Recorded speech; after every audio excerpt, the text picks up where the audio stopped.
Se você, assim como eu, gosta muito de quadrinhos, animações ou jogos, sabe o quanto que é difícil encontrar algo que busque o realismo.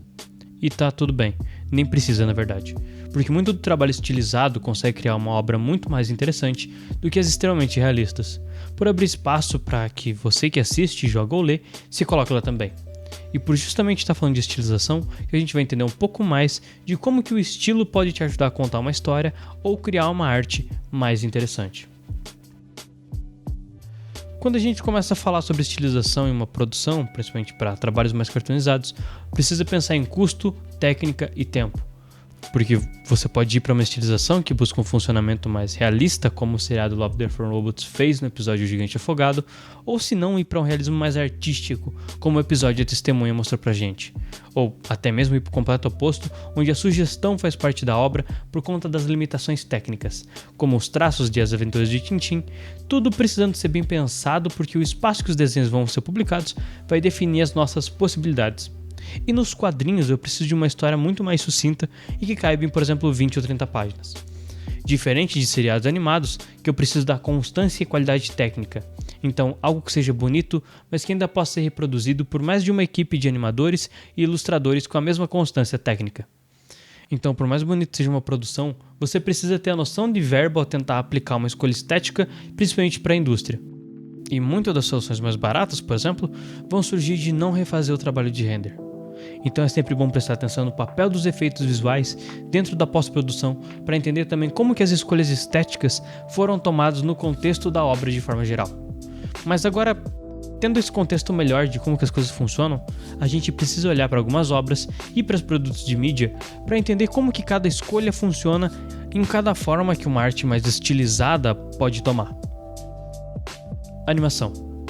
Acho que começar pela animação é uma escolha mais inteligente por ter muita coisa para falar e muitos bons exemplos de estilizações.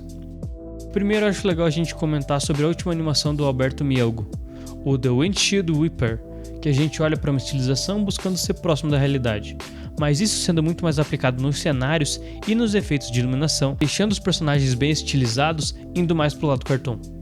Mas ele aplica isso de uma forma tão bem feita e tão bem construída que eu vendo as outras produções que ele participou, como por exemplo Love, Death and Robots e até mesmo Spider-Man Spider-Verse, eu me questiono muito sobre o que é um espaço real que foi gravado ou se não pintado por cima do que é só um desenho com 3D.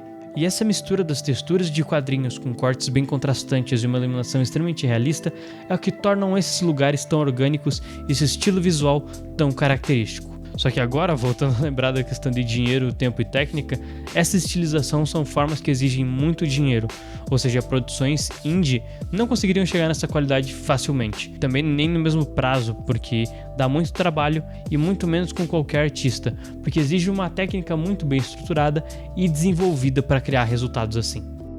Agora vamos para uma animação com estilo mais simples. Tem uma que me surpreendeu em técnica, estilo e principalmente no roteiro. No caso, a animação entre linhas pontilhadas da Netflix. Eles conciliam um estilo de quadrinhos, algo bem cartoonizado com a estilização dos personagens, dos cenários e das texturas que são feitas muito em achuras. Algo que você veria muito bem em uma das tirinhas da Recreio. Como uma estilização que simplifica formas, permitindo uma animação por rig e que pega a característica de um personagem, exagerando para destacar mais a personalidade de cada um que aparece dentro da obra.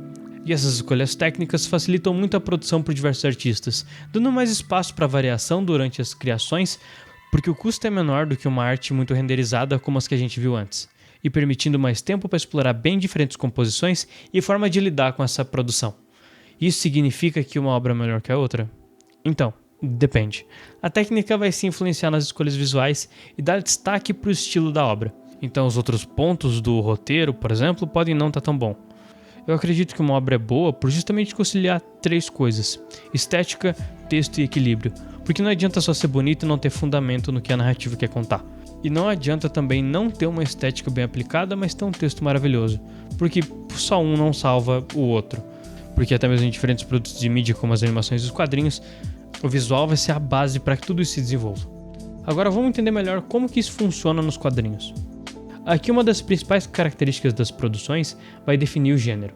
No caso, a limitação de cores.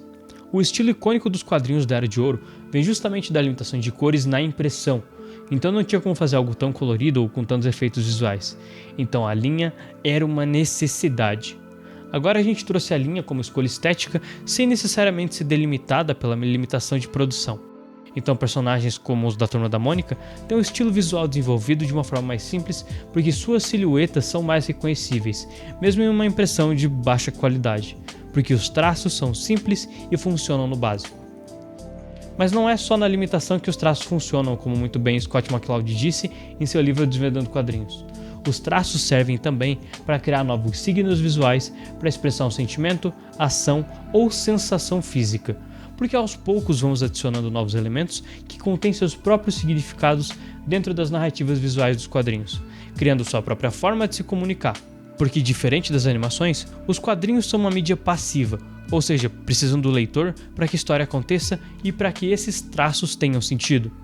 Então a estilização nesse caso precisa levar muito em consideração a experiência do leitor. Por isso sempre vai buscar por símbolos característicos nas texturas, nas onomatopeias e até mesmo nas divisões de quadros para definir o ritmo da leitura de cada página, dando mais atenção para a arte ou para o texto. Mas o estilo vai levar também em consideração as experiências pessoais dos artistas, formas de produção, objetos de trabalho e principalmente objetivo. Porque a arte vai se moldar de maneiras completamente diferentes se for para uma história de terror ou narrativa infantil. Mas isso é uma conversa para outro vídeo. Bom, acredito que esses são os primeiros passos para você entender o estilo e buscar olhar em como que uma obra funciona dentro do meio que ela foi publicada. Caso queiram saber mais sobre quadrinhos e também o que querem saber mais, deixem suas recomendações nos comentários, porque eu vou ficar feliz em ler e ainda fazendo um vídeo tentando entender mais desse maravilhoso e magnífico mundo da arte. Porque esse é só o primeiro passo para entender diferentes formas de produções e, quem sabe, entender como que você pode aplicar melhor nos seus próprios trabalhos e desenhos. Até o próximo vídeo.